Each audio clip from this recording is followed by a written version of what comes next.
Praise the lord. యేసుక్రీస్తు నామమున అందరికీ శుభములు. ఎలా ఉన్నారు ప్రియమైన సహోదర సహోదరీమణులారా? దేవుని కృప వల్ల మీరందరూ బాగానే ఉన్నారని నమ్ముతున్నాను. సరే, ఈరోజు దేవుని వాక్యము చూద్దాం రండి. ఈరోజు వాక్యమేమిటంటే కీర్తనలు 73:5. ఇతరులకు కలుగు ఇబ్బందులు వారికి కలగవు, ఇతరులకు పుట్టునట్లు వారికి తెగులు పుట్టదు.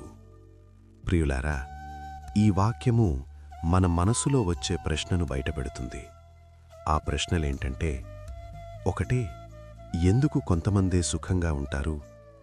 రెండవది, సమస్యలు ఎప్పుడూ నాకే ఎందుకొస్తాయి? ప్రియులారా, మనము కూడా చాలాసార్లు ఇలా అనుకుంటూ ఉంటాం కదా, నా లైఫ్ కన్నా వాడి లైఫ్ చాలా బాగుంది, కష్టాలన్నీ నాకే వస్తాయి, ఎందుకు నా లైఫ్లోనే ఎన్ని సమస్యలు? ఇలా కంపేర్ చేసుకుంటూ మన మనసులో ఓ తెగ బాధపడిపోతూ ఉంటాము.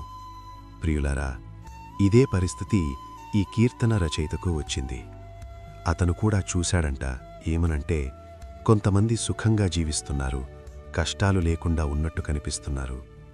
అప్పుడతని మనసు కుంగిపోయింది. కాని ప్రియులారా, ఇక్కడ ఒక గొప్ప సత్యముంది. అదేమిటంటే, మనము చూస్తున్నది బయట మాత్రమే, కాని దేవుడు చూస్తున్నది లోపల హృదయాన్ని. ప్రియులారా, బయటికి సుఖంగా కనిపించే ప్రతి జీవితం అంతర్గతంగా కూడా సుఖంగా ఉంటుందని కాదు. కొంతమంది నవ్వుతారు, కాని లోపల బాధ ఉంటుంది, కాని వాళ్ళు పైకి చెప్పుకోలేరు. కొంతమంది స్ట్రాంగ్గా కనిపిస్తారు, కాని లోపల ఒంటరితనంగా ఫీలవుతూ ఉంటారు. ప్రియులారా, కాబట్టి మనము కంపేర్ చెయ్యకూడదు. దేవుడు ప్రతి ఒక్కరికి వేరే వేరే మార్గమిచ్చారు.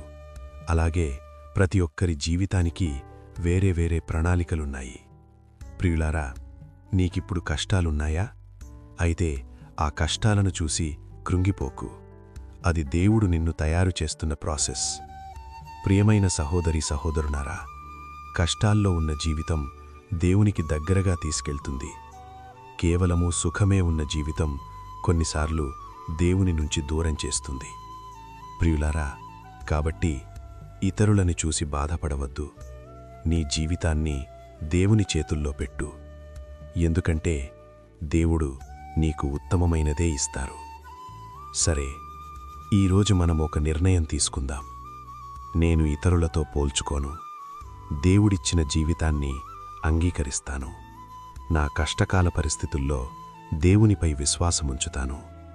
ప్రియులారా, ఇతరులతో పోల్చుకోవడం వల్ల బాధను తెస్తుంది, విశ్వాసం శాంతినిస్తుంది. ప్రభువైన యేసుక్రీస్తు వారి కృప నీకును మీ కుటుంబాలకును నిత్యమూ తోడయుండి ఆశీర్వదించునుగాక. ఆమెన్.